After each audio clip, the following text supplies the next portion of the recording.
Good day and welcome back to Elementary 72 Gaming. Before I get into this video, I'd like to ask you all to please leave a like and comment on my video and consider subscribing to my channel.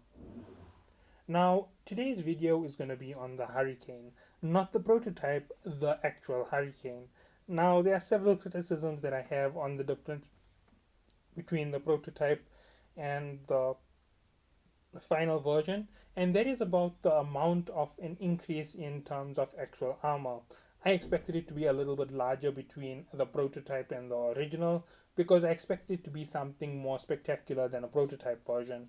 The fact that the prototype version was considered a T7 ship means that its T8 final counterpart should have made it one of the most elite vessels in this class. Now, considering that it is a cannon ship, I would have expected it to have at least 30,000 defense as its base setting, but it doesn't have that type of defense. So let's look through the bonuses that come with it.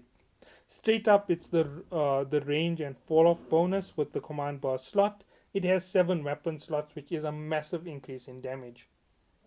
Now, moving on, it has 3 medium advanced cannon upgrades will increase the cannon damage by 3% and reduce the time by 3% every time. So overall, it's a 15% reduction in activation time and a 15% increase in damage. Now, is this here good enough for this level of a ship? Well, not exactly. Medium Battlecruiser command bonus is plus 5% velocity, adding 25% velocity just like its prototype. From all of the additions to the ship, I don't see much that makes it very different, and it's still within the exact same class of vessel as the previous version. It has a 3 velocity increase as its bonus from the previous version. It has 3,000 additional armor, which is very close to the expected 5,000. That is quite good, and other than that, it has quite a big power grid compared to its previous counterpart. However, it has 7 medium laser cannons on it, and if you run the heavier cannons, that's 7 times 139, resulting in 973 megawatts requirement for the vessel. That is greater than its power grid output. So you have to obviously work around that when it comes to building this vessel. So this vessel definitely isn't made for long range combat. The previous one that I did try and make, as I said, it was really heavy. I think I did make a mistake on it. It should have been way less stable and could only run with shield wraps if you went the route of improving all of its systems. Now here we go with this Hurricane build. So let's get into it with the weapons. Now standard on the back, what I'm going to do is try and increase the range of these weapons to be able to take on PvE activities. Now this is more of a PvP ship overall in general, so let's take out this and go straight to the strike cannons. So here is something to note about the massive difference between the cannons and any other weapon system. As I said, 7 of these will go straight over the top into 900 and some odd power grid usage. Now that makes it a very heavy usage overall. It has a 875 standard power grid, so 875 times 20 plus 25%.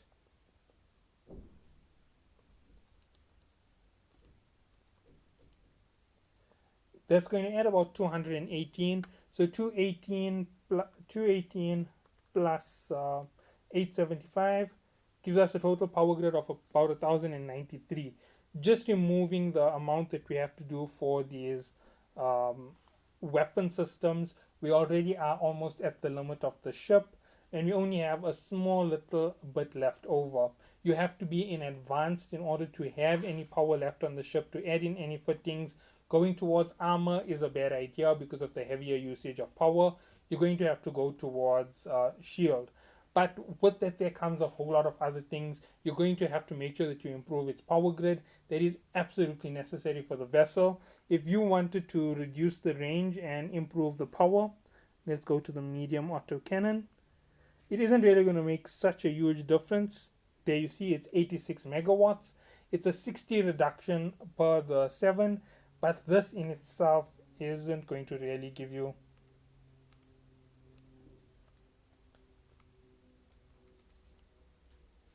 So it isn't really going to give you what you need overall. And the power boost to this entire system from 1093, even adding 10 gives you 100. That gives you about 220 to work on for the total. So it's going to be that shield booster method with small weapon upgrades to actually improve the ship instead of running anything like the prototype. You can't really run the heavy shield modules on it unless you are expert in terms of battlecruiser engineering, which is an absolute possibility for T8. If you did go to battlecruiser engineering and you mastered it, then the options for your builds grow much larger, but you still can't run the massive drain from a, what system would that be? From a armor repair system on this vessel. It's going to drain your power so fast, and it's going to leave you with no leeway in terms of adding anything extra. You're just going to be able to armor repair with a little bit of resistance. You can't really double armor repair, which is what you want to do if you're running armor repair, and you can't really plate because the plate is too heavy in power standard just to use on your ship. So what are your options? It's going to go straight to shield. You're going to do shield booster, shield extender, which is going to take you up just near 130 megawatts gone. That's just your bonus from your standard engineering off the ship immediately on the back. And moving up with everything else that you're going to put on the ship, when you increase its power grid, you're going to have that small amount to play with the rest of your fittings. So let's go down to the low slot and fit them in, basically show you where you're going to go. You can't really double up any of the big systems, and increasing speed on the ship isn't really going to be viable for you just because of the low power grid that you have to work with. So there you go. Your first one, your shield extender, is going to be the medium. And there we go, the 130 that I showed you.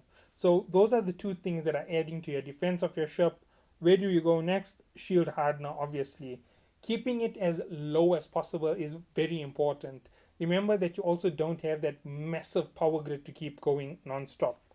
So adding a double shield hardener is a very good option to increase your defense. So double shield hardener instead of doubling anything else in this vessel. You could run a capacitor battery if you follow the steps as where I'm going. So once you put on the shield hardener, these are your additional extras that are available. You can pop on a damage control unit. It uses 1 megawatt to run. That is a viable option for you to use for additional defense. You could run a capacitor battery.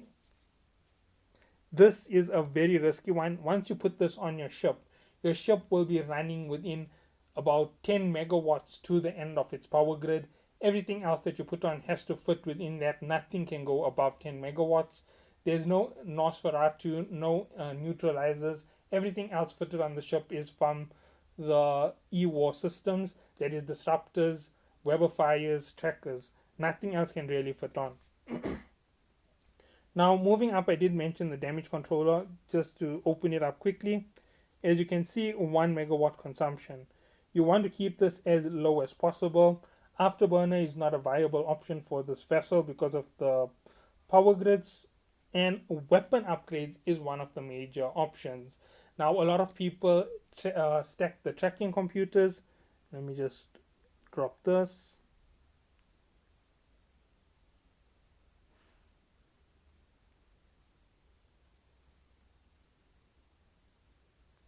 Here we go, tracking computer.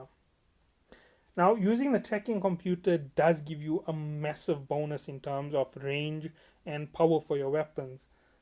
Now, with this, you definitely could take on a little bit more in terms of fire. Now, when you have this range bonus, it gives you that boost of size for this vessel. Now, remember, you have 7 weapons, and I am going to pair up the 7 weapons with more damage instead of pairing them up with more defense. So these are an additional option. And this is one of the best systems to add to your cannon configuration to give you that damage that you want and the range that you want. So that was it on that systems. Now when it comes to your rigs, now this is where things get complicated. Your first 2 primary rigs are going to be reduction in, sorry, not reduction, the expansion of your shield regen to a level 3 rig, and the extension of your shield extension to a level 3 rig. Now the reason for this is the more time you have to recover shield, the better it is for you because you can last longer in combat. The third rig in this class can either be a combat rig for your cannons, you can increase the damage, or you can go with the reduction in capacitor for your defensive rigs if you intend to take on the fight for a longer distance and a longer range of time. Now, the reason for all of these system changes that I have made was due to the PvE change in aspect. Originally, I would have went with a different model based on this here. I would have went with shorter range weapons and more armor-based repair. If you did go shorter range weapons with this vessel, you are operating very close to the frigates. The frigates are really painful at the moment with the disruptors and warp scramblers and all of their systems. They trap you and it really is difficult to get away from them. You also take a massive amount of damage when they weapify you. So that is the one reason why I'm keeping it distanced. I don't know any way to negate their effects as yet because it is really difficult to escape their numbers in most encounters. Sorry, not most encounters, most anomalies. That is T8, T9, T10. They really do have a harsh effect, and if you take on large, using the close range format is definitely going to be a detriment. So moving on, the next thing to note is the power grid rigs. Now this is going to be a complete power grid rig.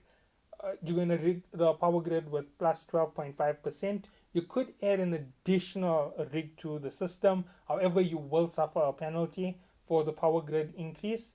You could go with the standard additional capacitor and faster recharge time. So those are your options in terms of this ship's power grid, and that will make this ship really, really tanky. Now the prototype is not anywhere near as tanky as this vessel. Remember, you have 3,000 additional armor on it. It makes a massive difference in combat, and it allows it to really last long when it comes to the right type of combat. Since the armor and the shield are exactly the same, changing your weapons changes your format of battle. If you decide to go closer, you improve your armor instead of your shield. If you decide to play with your shield even when you are closer, you improve the amount of regen that you have instead of trying to mess around with your weapon range. So those are all of the things that I have to say for this build. You could use this here straight up to improve your close range build. That will leave you with a less of a dependency on the power grid unit, and you could improve your velocity. Improve velocity with the ship will help quite a bit. That's the auxiliary thruster. You can take it to put into one of the optional slots. That's the double power grid is an optional slot, so the second power grid is an option, and the recharge time is an option. On that same option, you can add the auxiliary thruster. So with all of that said, this is the overall build. And this type of build is, as I said, just basically me giving it in theory because these ships are available on the market as we speak. So enjoy yourself with T8. I hope that you all are enjoying the game, and thank you all for watching.